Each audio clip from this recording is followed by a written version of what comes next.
You think you know the story of the Nightingale, that gentle tale where a Chinese emperor discovers the power of a bird's song.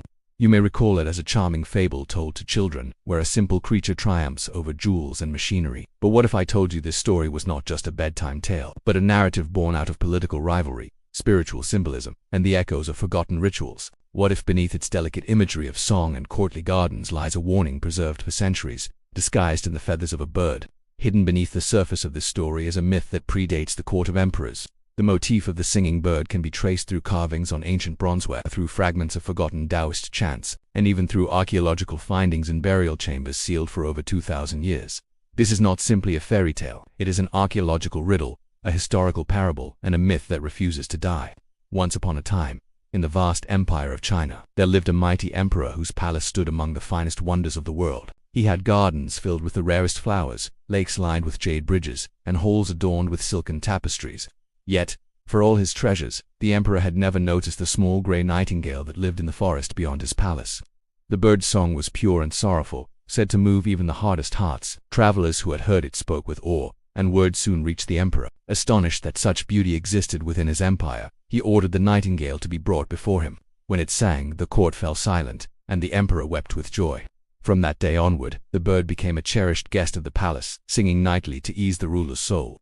But in time, a gift arrived. A mechanical bird, covered in gold and jewels, crafted to sing endlessly without tiring. The emperor was dazzled by this artificial marvel, its predictable rhythm, its mechanical precision.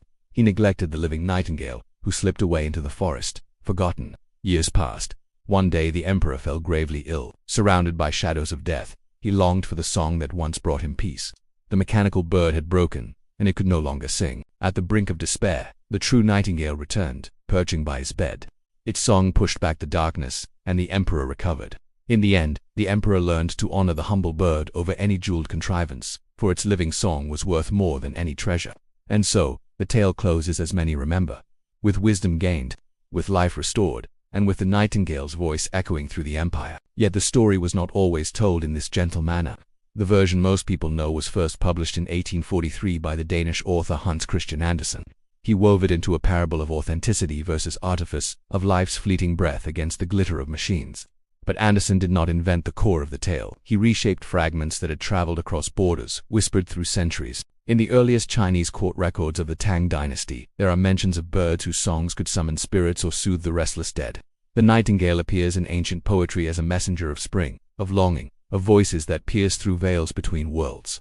Yet in these early versions, the bird was not a delicate creature of the emperor's gardens. Instead, it was portrayed as a wild and untamed spirit, a guide between life and death. During the Ming period, the symbolism shifted again. The mechanical bird in Andersen's version echoes the intricate clockwork automata brought to China by Jesuit missionaries in the 17th century. These glittering toys, presented in the Forbidden City, were marvels of their time, symbols of European power and ingenuity. For Chinese courtiers, such gifts were both enchanting and ominous, reminders of foreign influence creeping into the empire. When Andersen retold the story in Europe, he wove these threads together into a fable about artifice replacing nature, but beneath it lies the echo of dynastic fear, that rulers might be seduced by false brilliance, losing touch with the vital forces of life. Thus, through time, the story shifted from a mystical bird that spoke to ancestors, to a political warning, and finally into a sentimental fairy tale for children. Each era reshaped the nightingale's voice to reflect its own anxieties and desires, hiding layers of history beneath the simple melody of its song. On closer inspection, the story of the nightingale does not stand alone. It is part of a web of myths that stretches across cultures and centuries, all bound by the symbol of the singing bird. In Greek mythology, there is the tale of Philomela, transformed into a nightingale after enduring unspeakable suffering. Her song was one of lamentation, a cry that no tyrant could silence. This parallel reveals the nightingale as not merely a singer of beauty, but as a vessel of memory, of truths too deep for words. From Persian tradition, we encountered the figure of the bulbul, the nightingale who forever longs for the rose. Its song is a hymn of yearning, of devotion that borders on madness. The bulbul's voice became a metaphor for the human soul, torn between divine love and earthly sorrow. In the shamanic chants of Siberia, birds appear as guides into the other world, carrying souls across boundaries of death. The nightingale's song, delicate yet unyielding, may well belong to this lineage of spirit guides, a reminder that song itself can be a ritual passage. Even in ancient Chinese cosmology, birds were seen as messengers between heaven and earth. Bronze vessels unearthed from Shang dynasty tombs depict avian forms, their beaks open as if singing. Archaeologists believe these were not decorative alone, but representations of spirit guides tasked with carrying offerings into the afterlife. Could it be that the Emperor of Andersen's tale is not merely a ruler blinded by wealth, but an archetype of humanity itself, caught between mechanical illusions and the living forces of nature? Could the nightingale represent the soul's call, reminding us that life is fragile, authentic, and irreplaceable? When placed alongside these myths, the story begins to glow with a hidden light. The nightingale is not only a bird, it is a symbol of truth's voice against falsehood, of life against lifeless imitation, of memory against oblivion. Its song binds cultures together, reminding us of a universal truth, that some melodies are older than empires, older even than recorded history. In 1972, archaeologists working in the Hunan province unearthed the tomb of Lady Dai, a noblewoman from the Han dynasty. Among the many treasures preserved within the sealed chamber, researchers found painted silk banners depicting birds flying between heaven and the underworld. One particular bird, with delicate features and outstretched wings, bore a striking resemblance to the nightingale. Its image was not ornamental alone. It was drawn at the very threshold where the soul was believed to ascend, as if the bird's song guided the dead through darkness. Centuries later, further evidence emerged when Jesuit missionaries presented the Chinese court with clockwork automata during the 17th century. Among these devices were golden birds that could sing through mechanical whistles. The fascination these trinkets stirred in the Forbidden City mirrors the very tale Andersen would retell. The mechanical bird was not fiction, but a reflection of real marvels that dazzled emperors and courtiers alike. Strikingly, the motif of a singing bird guiding rulers also appears outside of China. In Mesopotamian carvings, bird-headed figures accompany kings during ritual scenes, hinting at the role of avian guides in royal legitimacy. In Celtic burial mounds, bird bones and carved flutes suggest that music and avian symbolism were intertwined with passage to the afterlife. What does this convergence suggest? That the story of the nightingale was never confined to one land. Instead, it migrated across trade routes, interwoven with silk, spices, and stories. Scholars now believe its origins may reach back to early Bronze Age civilizations, perhaps 4,000 years ago. The archaeological fragments align with oral traditions, suggesting that behind Andersen's fairy tale lies a transcontinental myth. The Emperor's Palace, the mechanical marvel, and the bird song are not random details. They are echoes of rituals, objects, and fears that haunted empires across millennia. What survives in children's books is but the final chapter of an ancient, global riddle.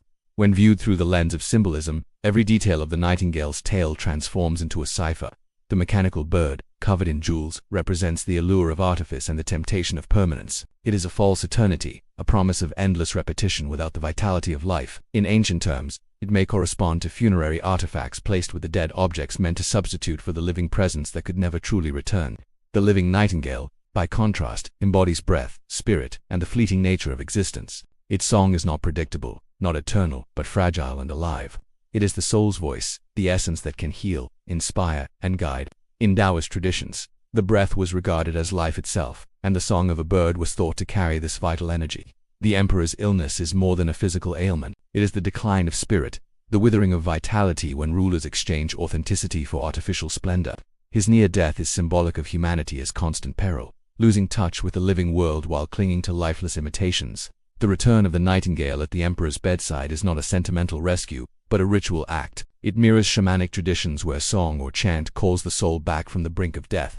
The bird's melody becomes a passage rite, restoring balance between the ruler and the forces of life. Even the emperor himself may not be a single man, but an archetype of civilization. He is humanity, enthroned in power, yet tempted by glittering machines. He is every generation that forgets the song of the earth, replacing it with mechanical hums.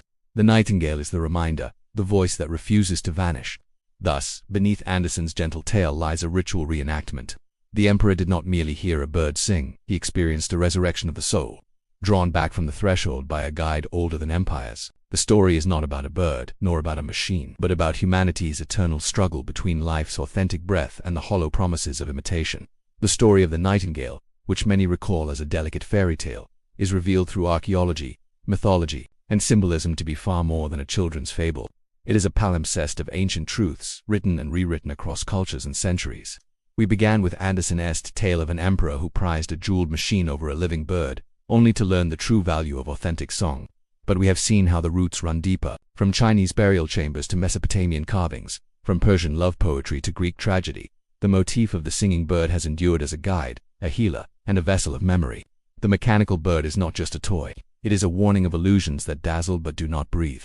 The nightingale is not just a songbird. It is the soul, the voice of truth, and the fragile breath of life itself. This tale, far from being a quaint piece of literature, is the convergence of archaeology, myth, and human longing.